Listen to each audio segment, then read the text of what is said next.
सरपंच परिषदेचा जिल्हा परिषदेत आक्रमक मोर्चा. सीईओ विनायक महामुनी यांना दिले थेट अल्टिमेटम. नागपूर जिल्ह्यात ग्रामपंचायतीमधील पूर्ण झालेल्या विकास कामांचे थकीत देयके रोखण्यात आल्यामुळे आता ग्रामीण भागात संतापाची लाट उसळली आहे. उच्च न्यायालयाच्या आदेशांचा चुकीचा अर्थ लावून प्रशासनाने मजूर आणि कंत्राटदारांची देयके थांबवण्याचा गंभीर आरोप अखिल भारतीय सरपंच परिषदेकडून करण्यात आला आहे. आज नागपूर जिल्हा परिषदेत सरपंच परिषदेच्या शिष्टमंडळाने जिल्हा परिषदेचे मुख्य कार्यकारी अधिकारी विनायक महामुनी यांची भेट घेत निवेदन सादर केले.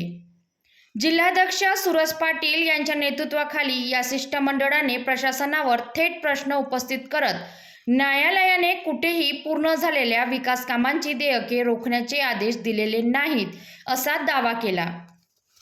10 फेब्रुवारीपूर्वी पूर्ण झालेल्या बांधकामांची बिले तांत्रिक कारणे पुढे करून थांबवण्यात आल्याने ग्रामीण भागातील मजूर, कंत्राटदार आणि ग्रामपंचायती आर्थिक संकटात सापडल्याचे निवेदनात नमूद करण्यात आले.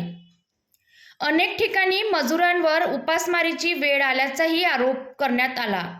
दरम्यान सरपंच परिषदेची बाजू ऐकल्यानंतर मुख्य कार्यकारी अधिकारी विनायक महामुनी यांनी सकारात्मक भूमिका घेत येत्या सोमवारपर्यंत कायदेशीर बाबी तपासून योग्य निर्णय घेण्याचे आश्वासन दिले आहे.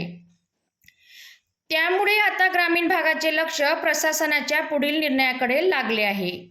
यावेळी अखिल भारतीय सरपंच परिषदेचे विदर्भ अध्यक्ष प्रमोद गमे, नागपूर जिल्हा सरचिटणीस किशोर पक्किडे, कापसी खुर्दचे उपसरपंच अक्षय रामटेके, ग्रामपंचायत किन्होई प्रशासक नुपूर पडोळे, ग्रामपंचायत नरसाडाचे प्रशासक अजबराव टेकाम, महलगावचे प्रशासक प्रकाश गजभिये, दौला मोठीचे प्रशासक गजानन रांभेकर, बोथलीचे प्रशासक कविता नामुते, रेवरालचे सरपंच मनीषा पाटील, जामगाव खुर्दचे प्रशासक अरुणा जुगसनिके, खापरखेड्याच्या सरपंच मीनाक्षी तागडे व सर्व सरपंच परिषदेचे सदस्य उपस्थित होते.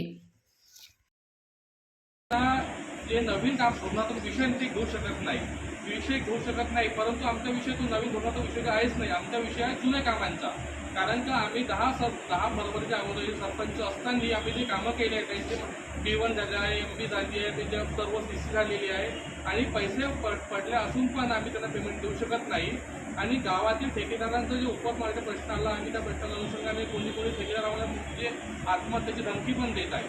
तर आम्हाला पेमेंट नाही भेटलं तर आम्ही आत्महत्या करू, कारण ठेकेदारांना पण हे कुठून तरी उधारी करून माल जमा करून पेमेंट घेतलेलं आहे.